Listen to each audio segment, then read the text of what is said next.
Hello दोस्तों, मैं हूं आपकी होस्ट और दोस्त कल्पिता और आप देख रहे हैं ज्ञान और विज्ञान से भरा हमारा कार्यक्रम गर्भ संस्कार। दोस्तों, बच्चा जब माँ की गर्भ में होता है तो वो वही सोचता है जो उसकी माँ सोचती है।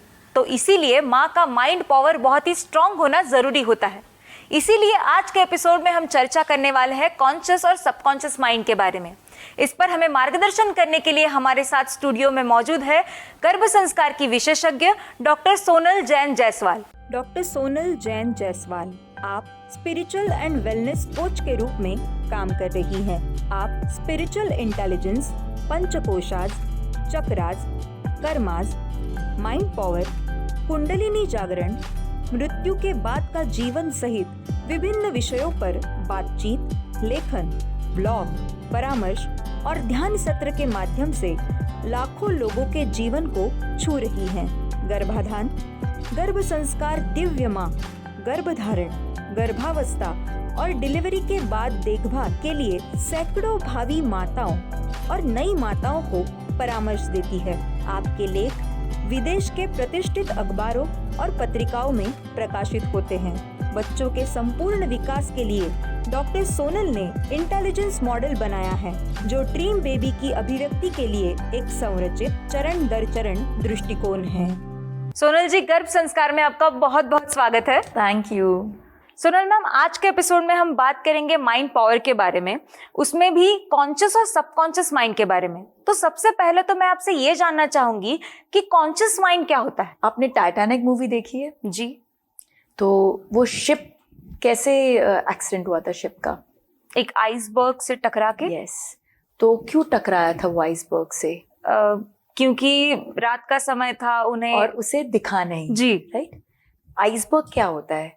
आइसबर्ग का एक बहुत छोटा सा पोर्शन, इनफैक्ट ओनली 10% विजिबल होता है। बाकी 90% of the iceberg is hidden. जी। किसी को भी नहीं दिखता है। वो टाइटैनिक शिप को भी नहीं दिखा था। जी। राइट। उसे सिर्फ 10% बाहर का दिखा, बाकी अंदर का नहीं दिखा, और वो अंदर के साथ में टकरा गया। जी। हमारा माइंड पावर जो है ना, माइंड जो हमारा ह्यूमन माइंड, वो वैसा ही है। It is like an iceberg. एक बहुत बड़े साइकोलॉजिस्ट हैं, थे रादर, सिगमंड फ्रॉयड, जिन्हें फादर ऑफ साइकोलॉजी भी कहा जाता है। तो उन्होंने बहुत ब्यूटिफुली माइंड को आइसबर्ग की तरह एक्सप्लेन किया है कि our human mind is like a iceberg, जिसमें 10% पोर्शन विजिबल होता है और हमें लगता है हमारा माइंड पावर तो यही है। जी। लेकिन वो जो आइसबर्ग था, जो रियल आइसबर्ग है, उसका रियल पावर क्या है? उसका सबसे बड़ा पार्ट तो नीचे है। राइट।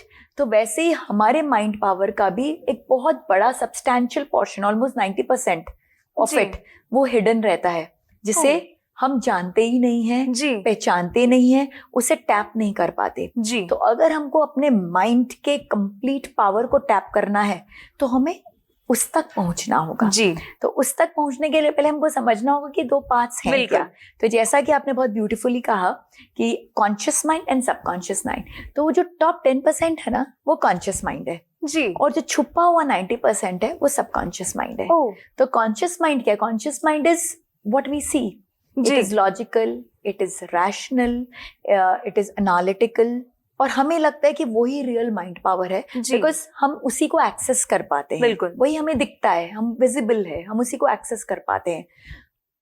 और वो क्या करता है कॉन्शियस माइंड? कॉन्शियस माइंड क्या करता है? It is like a processor. Computer के बारे में आप जानते हैं कैसे कंप्यूटर वर्क करता है? जी। इनपुट होता है, फिर प्रोसेस होता है और आउटपुट होता है। बचपन में हमने सीखा था, इनपुट, प्रोसेस, आउटपुट। तो हमारा माइंड भी है ना, एक कंप्यूटर की तरह। इनपुट होता है, प्रोसेस होता है और आउटपुट निकलता है। जी। तो इनपुट क्या होता है? इनपुट होते सिग्नल्स। जी। कौन से सिग्नल्स? इस दुनिया के सिग्नल्स। जी। और कहाँ से इनपुट होते हैं? इनपुट डिवाइसेस कंप्यूटर के इनपुट डिवाइसेस क्या है? जैसे हम पेन ड्राइव से कुछ इंफॉर्मेशन डाल सकते हैं, कुछ टाइप करके डाल सकते हैं, माउस से डाल सकते हैं। जी। लवली। तो बहुत वेज है इनपुट करने के। जी। तो वैसे ही हमारा ह्यूमन माइंड भी जो है वो नंबर ऑफ वेज से इनपुट लेता है। कहाँ से इनपुट लगता है? हम देखते हैं, जो सुनते हैं। लवली। ओ माय गॉड, आपके साथ मजा आ जाता है मुझे। हमारे 5 सेंसेस, हमारे 5 इनपुट डिवाइसेस हैं। देखना, सुनना, टेस्ट, टेस्ट, स्मेल, जी, and touch. Right. Sight, hearing, smell, taste and touch. जी। ये 5 सेंसेस से हम पूरे यूनिवर्स का इंफॉर्मेशन लेते हैं। जी। कोई और छठा वे है आपको लगता है इंफॉर्मेशन लेने का? नहीं, मेरे ख्याल से 5 सेंसेस ही है। इसके अलावा हम कहाँ से लेंगे? जी। दीज आर 5 वेज जिससे हम इंफॉर्मेशन लेते हैं। जी। तो हम अपने 5 सेंस ऑर्गन से सारे यूनिवर्स से इंफॉर्मेशन लेते हैं और वो इंफॉर्मेशन लेके कहाँ भेजते हैं? कॉन्शियस माइंड को। Conscious mind is like a processor. जी। वो सारे इंफॉर्मेशन को प्रोसेस करता है। और कैसे प्रोसेस करता है? वो इट इज एब्सोल्युटली रैशनल। तो जो चीज उसको उसके लॉजिक में बैठती है, उसको रैशनल लगती है, वो उसको एक्सेप्ट करता है। जी। तो वो चेक करता है भाई पास्ट में, अब मैंने एक रोज को लिया और स्मेल किया, तो भाई रोज को जैसे मैं देखूंगी तो मुझे लगेगा कि भाई ये तो बहुत मीठी स्मेल देगा। क्यों मुझे लगेगा? क्योंकि मेरा जो प्रोसेसर है उसने अपने पास्ट डेटा को चेक किया कि अरे रोज तो बहुत अच्छा स्मेल देता है, तो फिर वो स्मेल की फीलिंग है। बट साथ में वो जब पास्ट डेटा से चेक करेगा तो वो कॉन्शियस भी हो जाएगा। क्यों कॉन्शियस होगा? कि रोज में कांटे भी होते हैं, तो मुझे चुभ भी सकता है। राइट? तो इसी तरह से हमारा जो कॉन्शियस माइंड है वो सारे इंफॉर्मेशंस को एनालाइज करता है, बट वेरी वेरी लॉजिकली।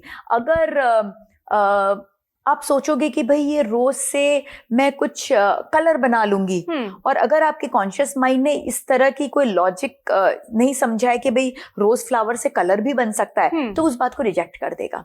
वो सिर्फ और सिर्फ वही बातों को एक्सेप्ट करेगा जो उसके लॉजिक के पैरामीटर में सेट होता है, because it is highly logical and rational. तो वो सारी इंफॉर्मेशन को एक्सेप्ट करता है, प्रोसेस करता है from the perspective of logic, rationality, analytical, all these, ये सब क्राइटेरिया से वो प्रोसेस करता है और प्रोसेस करके आउटपुट निकलता है। तो ये हमारा एक सिस्टम हो गया। तो कॉन्शियस माइंड बहुत सिंपली इस सिस्टम पे वर्क करता है। अब वो जो आउटपुट निकलता है वो आउटपुट कहाँ सेंड करता है? वो सेंड करता है हमारे सबकॉन्शियस माइंड में। वो सबकॉन्शियस माइंड में जाता है, और सबकॉन्शियस माइंड में जब वो आउटपुट जाता है तो फिर क्या होता है? Subconscious mind obeys the conscious mind. Subconscious mind is very very powerful, but unfortunately subconscious mind को अपने पावर का पता नहीं है। It does not know कि उसके पास इतना पावर है, वो इतना पावरफुल है, वो इतना कुछ कर सकता है कि उसके पास 90% पावर उसके पास है। It is like Aladdin and जिन। कॉन्शियस माइंड हो गया अलादीन, और जिन क्या है? Subconscious mind. पावर किसके पास है? जिनके पास में। यस, और वो है सबकॉन्शियस माइंड।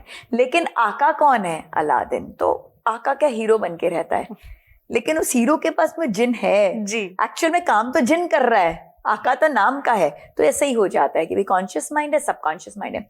अभी सबकॉन्शियस माइंड को नहीं पता कि उसके पास इतना पावर है, और सबकॉन्शियस माइंड ट्रस्ट करता है कॉन्शियस माइंड को। तो जो भी प्रोग्रामिंग इनपुट कॉन्शियस माइंड से आउटपुट निकला, that becomes a programming input to the subconscious mind. तो जो भी प्रोग्रामिंग इनपुट सबकॉन्शियस माइंड के पास में आता है, तो वो क्या करता है? वो उसको एक्सेप्ट कर लेता है। तो अगर कॉन्शियस माइंड ने ये कह दिया कि अभी तो रात है, तो सबकॉन्शियस माइंड एक्सेप्ट कर लेगा कि अभी तो रात है। वो ये नहीं सोचेगा कि भाई अभी तो दिन इंडिया में, यूएस में रात है। वो एक्सेप्ट कर लेगा अभी तो रात है। तो जो कॉन्शियस माइंड भेजेगा वो सबकॉन्शियस माइंड उसको एक्सेप्ट कर लेगा, और एक्सेप्ट करने के बाद क्या होगा? बिकॉज जिन क्या करता है? जो हुक्म मेरे आका, अब आका ने जो बोल दिया ओबे, तो subconscious mind obeys. He subconscious mind is very simple, very naive, very powerful but very naive. वो इतना उसमें नहीं जाता। तर्क वितर्क सब कॉन्शियस माइंड का एरिया है। तर्क वितर्क करना कॉन्शियस माइंड, सबकॉन्शियस माइंड तर्क वितर्क पे नहीं जाता। बहुत सिंपल है। कहते हैं ना, जितने सिंपल होते हैं उतने पावर्स ज्यादा होते हैं। तो सबकॉन्शियस माइंड का भी वही हालचाल है, एकदम सिंपल है बट एक्सट्रीमली पावरफुल। तो जैसे ही वो इनपुट आया, उस इनपुट को क्या करता है? वो अपने अंदर में कंटिन्यूसली प्ले करना चालू करता है, लाइक अ टेप रिकॉर्डर। वो बचता जाता है, बचता जाता है, बचता जाता है, बचता जाता है, और तब तक बचता जाता है जब तक वो फुल्ली इनग्रेन्ड ना हो जाए। अच्छा। और इनग्रेन होके क्या होता है? वो हैबिट बन जाती है हमारी, हमारा बिलीफ सिस्टम बन जाता है, हमारा वैल्यूज बन जाता है। So conscious mind is all about logic, analysis, strategy, लेकिन all these things. But subconscious mind is all about beliefs, values, habits. Intuition, जी क्रिएटिविटी, ये सब सबकॉन्शियस माइंड के डोमेन में आता है। जी राइट।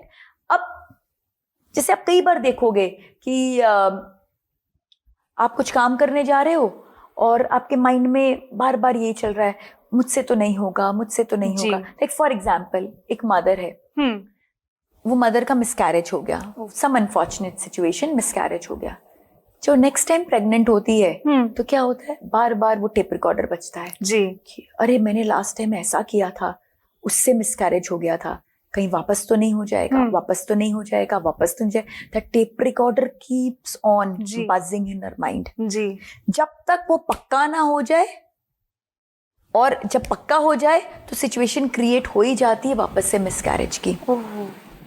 तो लाइफ में हम देखेंगे कि जब हम एक बार फेल करते हैं तो मल्टीपल टाइम्स फेल करते हैं जी। एक बार विक्टोरियस होते हैं, मल्टीपल टाइम विक्टोरियस हो जाते हैं। क्यों? क्योंकि हमारे सबकॉन्शियस माइंड में उसकी प्रोग्रामिंग हो गई है जी। तो अगर हमें अभी प्रोग्रामिंग को चेंज करना है तो क्या करना होगा? हमारे कॉन्शियस माइंड को ये बताना होगा कि ये पॉसिबल है, ये हो सकता है। सबकॉन्शियस माइंड में हमें वो प्रोग्रामिंग को रिवर्स करना पड़ेगा। Will discuss about all these things, but अभी हम सिर्फ सबकॉन्शियस माइंड को फील करने की कोशिश कर रहे हैं, बिकॉज हमें अगर सबकॉन्शियस माइंड को प्रोग्राम करना है तो पहले जानना तो पड़ेगा उसकी प्रोग्रामिंग लैंग्वेज क्या है। जी। अगर मैं ABCD नहीं जानूंगी और मैं सोचूंगी कि भाई मैं एक ऐसे लिख दूं, कोई एक निबंध लिख दूं, बड़ा सा कुछ पत्र लिख दूं, तो पॉसिबल ही नहीं है। पहले मुझे ABCD तो जानना होगा, मुझे वर्णलिपि तो जाननी होंगी। तो इसलिए अभी हम समझ रहे हैं कि सबकॉन्शियस माइंड है क्या, क्यों है, कैसा है। फिर हम उसी की ही चीजों को टूल्स बना के हम प्रोग्राम करने में लगाएंगे। तो सबकॉन्शियस माइंड क्या होता है, वो सेम चीज को प्ले करता रहता है और इंश्योर कराता है कि वो हो जाए। जी। इट हैज टू हैपन, वो हो जाए, वो उस तरह का इंश्योर करता है। और सबकॉन्शियस माइंड के साथ एक और बहुत खास बात है। फॉर एग्जाम्पल, मैं आपसे अगर पूछूंगी कि आपने एक वीक पहले आपने क्या खाया था, नहीं याद होगा। नहीं याद होगा। बट अगर मैं आपसे पूछूंगी कि आपने अपने पिछले बर्थडे पे क्या खाया था, पता है, क्योंकि वो मेमोरीज बन जाती है। पिछले से पिछले बर्थडे थोड़ा थोड़ा याद है, उसका पिछला बर्थडे हाँ थोड़ा सा याद है ना। हाँ। याद है। बट मैं पूछूं 2 दिन पहले क्या खाया था, डिफिकल्ट है ना। जी। वैसे ही कोई वुमेन है, अगर मैं उससे पूछूं कि भाई परसों क्या पहना था, नहीं याद होगा। बट शादी के दिन क्या पहना था, बिल्कुल याद है, एकदम परफेक्टली शेड याद है, क्या ऑर्नामेंट्स पहने थे, किस तरह का मेकअप किया था, कैसा हेयर स्टाइल किया था, सब कुछ याद है। तैयार होने में कितना टाइम लगा था वो भी याद होगा। हर चीज याद है। क्यों याद है? इमोशन। जी। मेरा इमोशन जुड़ा है मेरी शादी के दिन से, आपका इमोशन जुड़ा है आपके बर्थडे से। जी। तो subconscious mind is very emotional. तो जो इनपुट बहुत इमोशनल होता है वो सबकॉन्शियस माइंड उसको ज्यादा रजिस्टर करता है। जी। अब सपोज मैं किसी वुमेन से पूछूं कि भाई आपने, जैसे आपने कहा कि भाई शादी के दिन कैसा मेकअप किया था, कितना टाइम लगा था, वो भी याद है। तो जब आपको वो चीजें याद आ रही हैं तो कैसे याद आ रही हैं? पिक्चराइज करके, कुछ नजर के सामने आता है। लवली। कुछ लिख के आ रहा है क्या? Oh it took 2 hours, I was wearing a red lehenga. नहीं ना, सीधा साक्षात आप खुद अपने आप का विजुअलाइज करते हो लाल लहंगे में जिसमें गोल्डन वर्क है, वो वर्क की इंट्रिकेसी मालूम है, कैसा मैंने जड़ाव का ज्वेलरी पहनी, किस तरह का मैंने डार्क लिपस्टिक लगाया और कैसा हाई रेज हेयर स्टाइल किया है, कैसा वेल पहना है, हर चीज याद है। और मेरे जो होने वाले हस्बैंड है उन्होंने मुझे देखा और कैसा लुक दिया, हर चीज याद है। किसने किसने कॉम्प्लीमेंट दिए, वो सब भी याद है। तो क्यों याद है और इस तरह से क्यों याद है? बिकॉज हमारा सबकॉन्शियस माइंड जो है वो विजुअल्स के फॉर्म में चीजों को स्टोर करता है। उसकी लैंग्वेज है विजुअल, वो शब्दों में नहीं बात करता, वो चित्र में बात करता है। राइट। तो हमारा मेमोरी क्या है? इमोशनल है, विजुअल है और साथ में सेंसरी है। जी। जितने सेंसेस को हम इन्वॉल्व करते हैं कि भाई मेरी शादी में मैंने कौन सी परफ्यूम लगाई थी, मैंने क्या क्या खाया था, किस तरह की म्यूजिक बज रही थी, मैं कैसी दिख रही थी, जितने सेंसेस मेरे इन्वॉल्व होते हैं मेरी मेमोरी उतनी पक्की होती जाती है। तो मेरा सबकॉन्शियस माइंड क्या है? It is sensory, it is emotional, जी, इट इज विजुअल, राइट, जी। It keeps on playing again and again to form a habit right? ये सब मेरे सबकॉन्शियस माइंड की कैरेक्टरिस्टिक्स है। अगर मैं लेकिन अभी आपको बोलूं कि नहीं नहीं आप अपना पिछला बर्थडे बिल्कुल याद मत कीजिए, तो क्या होगा? मैं वही याद करूंगी। क्यों याद करेंगी? क्योंकि सबकॉन्शियस माइंड को वैसी कमांड गई है। क्योंकि और इनफैक्ट आप और ज्यादा जोर से याद करेंगे। Exactly. और याद करेंगे वो मुझे याद नहीं करना लेकिन फिर भी याद करती जाएंगे। राइट? ऐसे ही होता है ना, इसको बिल्कुल नहीं याद करना, तो वो बहुत स्ट्रॉन्ग से आता है, फिर आप उसको डिलीट करने के पहले तो फ्लैश हो जाता है, फिर आप डिलीट करते हो। तो क्यों फ्लैश हो रहा है? क्योंकि हमारे सबकॉन्शियस माइंड है वो एफर्मेटिव है, पॉजिटिव है। मैंने कहा ना बड़ा सिंपल है। सिंपल लोग क्या होते हैं? पॉजिटिव एफर्मेटिव होते हैं। वो नेगेटिव टाइप नहीं होते हैं, टेढ़ी बातें नहीं करते, वो सीधी सपाट बातें करते हैं। तो सबकॉन्शियस माइंड बहुत एफर्मेटिव है, बहुत पॉजिटिव है, तो उसको नो शब्द, डोंट शब्द ये सब समझता नहीं है। वो अगर आप बोलोगे नहीं सोचना तो नहीं को डिलीट कर देगा, वो सोचने लगाएगा। फिर कॉन्शियस माइंड बोलेगा अरे भैया तेरे को नहीं सोचने के लिए बोला था, तो फिर आप हटाने की कोशिश करोगे, लेकिन सबकॉन्शियस माइंड तो जरूर दिखाएगा। राइट? तो ये हमारा सबकॉन्शियस माइंड क्या एफर्मेटिव है, पॉजिटिव है। हम अपनी चर्चा को आगे बढ़ाए उससे पहले हम हमारे दर्शक का एक समस्या लेंगे, वो मैं आपको पढ़कर सुनाऊंगी, प्लीज उसका जवाब दे दीजिए। वो कहती है, नमस्कार मैम, मैं उज्जैन से हूँ, ये मेरी समस्या समझो या शिकायत, आप बस मुझे गाइडेंस कर दीजिए। मेरी प्रेगनेंसी को 4 मंथ्स हो गए हैं, मगर मैं इन 4 महीनों में मेंटली बहुत परेशान हूँ। मेरी सास सुबह 6 बजे सुप्रभात लगा देती है और उसे सुनने के लिए मुझे सुबह 5 बजे उठकर तैयार होकर बैठना पड़ता है। दिन भर श्लोक मंत्र यही सब चलता रहता है। मैं बोर हो चुकी हूँ, पर मेरी लव मैरिज होने के कारण मैं कुछ बोल नहीं सकती। उनका कहना है कि इस सब का गर्भ पर बहुत ही सात्विक प्रभाव होगा, तो अब आप मेरी बड़ी बहन की तरह मुझे प्लीज गाइड करिए। बहुत डिफिकल्ट सिचुएशन में आप but this is life. Ujjain से हैं, महाकाल की धरती से हैं, तो भाई शक्ति तो आप में पूरी है, तो हर प्रॉब्लम को फेस करने की ताकत है आपके अंदर में। सो आपकी सासू माँ जो बोल रही है वो तो करेक्ट है कि भाई मंत्रों का बहुत पॉजिटिव प्रभाव पड़ता है, बट जैसा कि हमेशा मैं कहती हूँ अति सर्वत्र वर्जेत, ये क्या काफ़ी ज़्यादा हो रहा है, इसलिए शायद आपको परेशानी हो रही है, आपको रेस्ट नहीं मिल पा रहा है, मॉर्निंग में सोने की इच्छा हो रही है, आप सो नहीं पा रही हैं, इसलिए आपको इतनी तकलीफ हो रही है। मेरा सजेशन होगा एक बार आप अपनी मदर इन लॉ के साथ जाके बात करें, talk to her, because ultimately वो क्यों कर रही हैं, वो आपके अच्छे के लिए कर रही हैं। तो उनको बताइए कि भाई थोड़ा सा हम टाइम शिफ्ट कर लें, सुबह 5 बजे की जगह अगर हम 7 बजे कर लें तो चलेगा क्या? डिस्कस कर लीजिए उनके साथ, कितना घंटा करे, घंटा तय कर लीजिए। मेरा ऐप आप जरूर डाउनलोड कर ले, ड्रीम बेबी ऐप। उनको ऐप दिखा दीजिएगा कि भाई इसमें बहुत सारी अच्छी अच्छी चीज़ें आती हैं, तो मुझे इसको सॉल्व करने के लिए कुछ घंटे चाहिए, तो आप वो कुछ समय आप मुझे दे दो। तो उस ऐप में बड़ी इंटरेस्टिंग चीज़ें हैं करने के लिए, तो जो आप बोर हो रही हैं, परेशान हो रही हैं, उससे आपको थोड़ा सा रिलीफ मिलेगा। तो मेरा सजेशन है कि कम्युनिकेशन से बेटर कोई तरीका नहीं होता, और जितना मैंने समझा है कि ये जो आपकी सासू माँ कर रही हैं, आपको परेशान करने के लिए नहीं कर रही हैं, वो अच्छाई के लिए कर रही हैं, but because of her limited understanding वो ये नहीं समझ पा रहे कि ये अच्छाई से आपको तकलीफ हो रही है।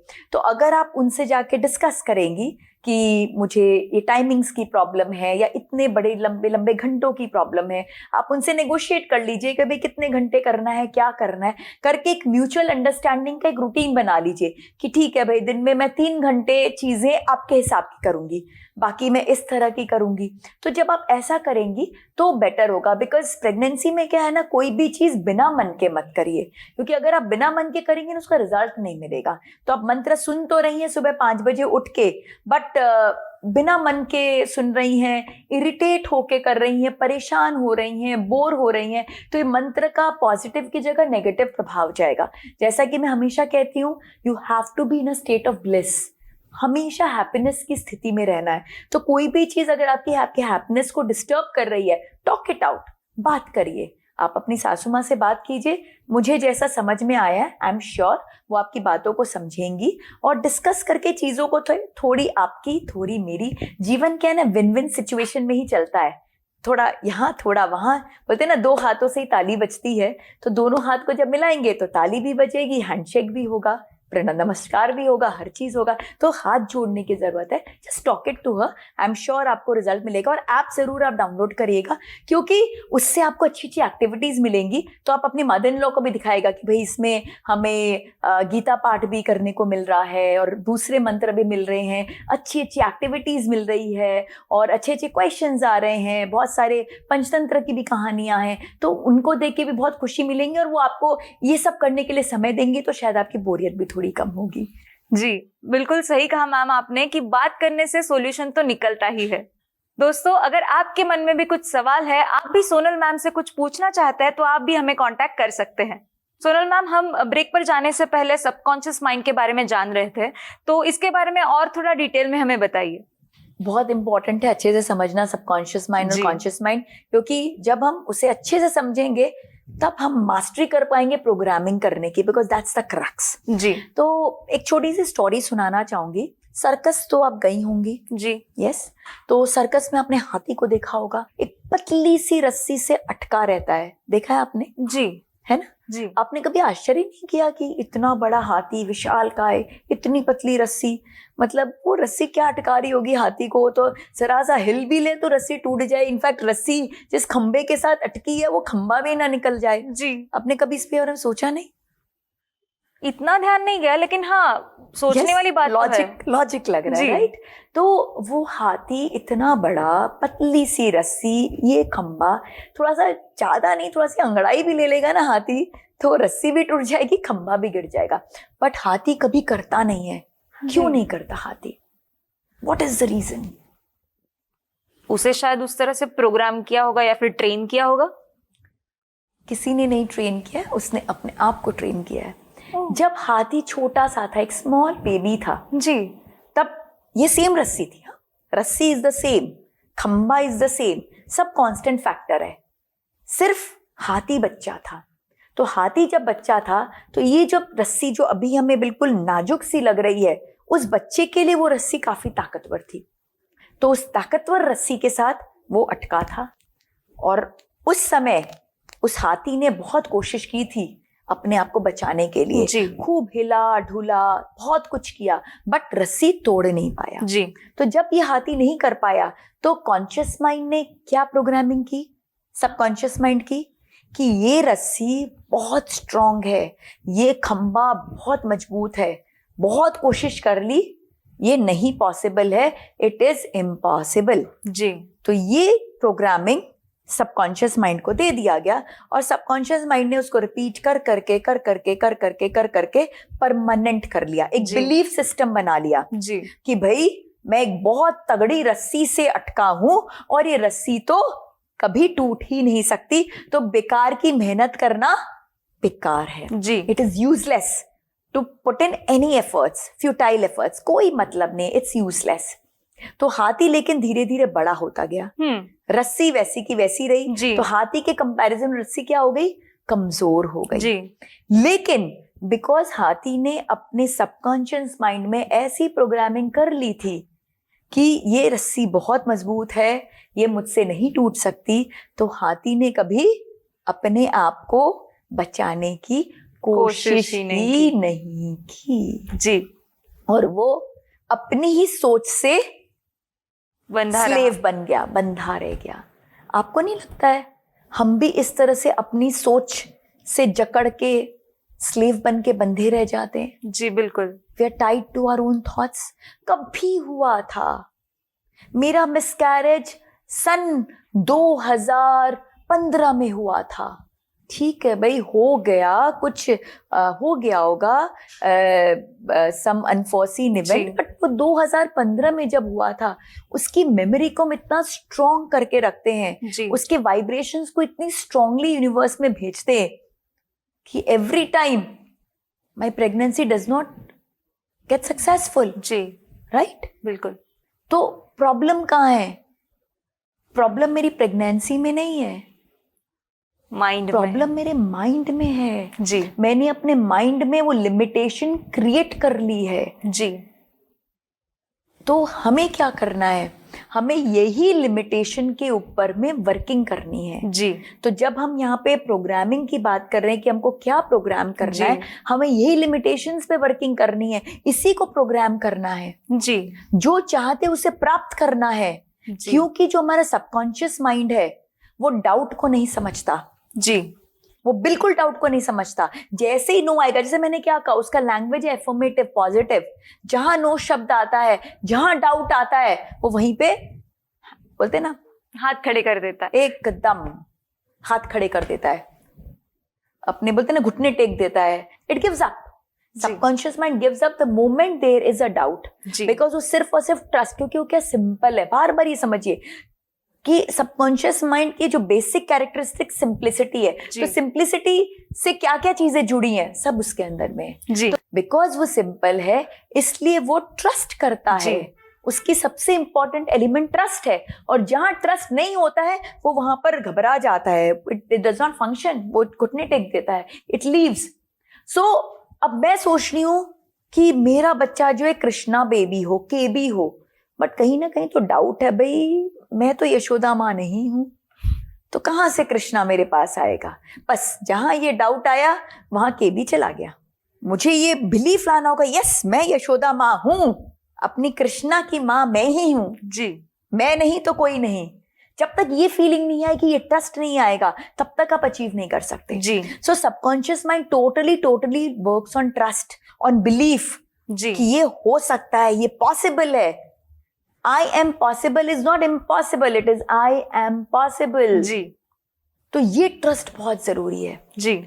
और एक और जो खास बात है सबकॉन्शियस माइंड की, वो ये है, जैसे आपसे पूछना चाहूंगी, जब मैंने आपको कहा था कि आप अपने बर्थडे को याद कीजिए, जी, तो आप अपने गए थे फ्लैशबैक सिस्टम में, जैसे कैलेंडर निकलता है और डाला था, वो डेट डाला, वो मंथ डाला, वो ईयर डाला, और फिर ऐसे पीछे गए। तो कैसे गए आप पीछे? जैसे ही आपने बोला वैसे ही मुझे वो फ्लैशेस आने लगे। यस, अभी इसी मोमेंट में वो मेरे आंखों के सामने आ गया, as if it is happening in the present moment. मैं कोई अपने सिस्टम को ट्रैक बैक नहीं की थी, कल गई, परसों गई, तरसों गई, ऐसे एक एक दिन जाते जाते मैं उस दिन पर गई। वो दिन अपने आप मेरे सामने आज का दिन बन के आ गया। जी। So subconscious mind works in the present moment. वो न पास्ट में जीता है, न फ्यूचर में जीता है, वो सिर्फ और सिर्फ प्रेजेंट में जीता है। जी। इसलिए बहुत इंपॉर्टेंट है कि जब आप सबकॉन्शियस माइंड के साथ डील करें तो उससे प्रेजेंट मोमेंट की बात करें। आप उसको बताएंगे वो 2015 में ऐसा हुआ था और 2030 में मैं ऐसा करूंगी, उससे कोई मतलब नहीं है। It is totally disinterested. जी। अभी क्या हो रहा है बस उसमें मतलब है। जी। Because it lives in the present moment. बिल्कुल। तो सबकॉन्शियस माइंड के पावर्स बहुत ज्यादा हैं, लेकिन ये पावर्स को कैसे हम अपने बेनिफिट में ले, that is most important. Ji.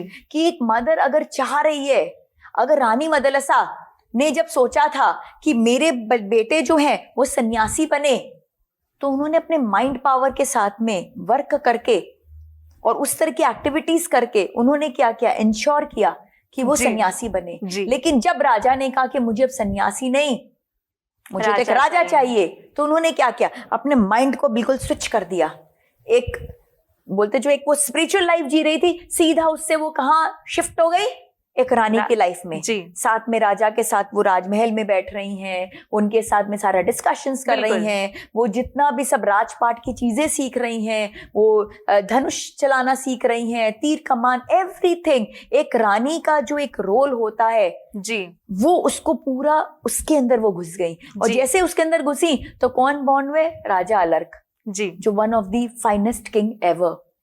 So this is the power of the mind. और ये मदर के पास ये पावर बहुत स्ट्रांगली है, क्योंकि जैसा कि मैंने कहा कि जो फीटस है, जो एम्ब्रायो है, वो जैसे फर्टिलाइज होता है जी, मतलब आपको पता भी नहीं कि प्रेग्नेंट है, उसके पहले वो फीटस का माइंड क्रिएट हो जाता है जी।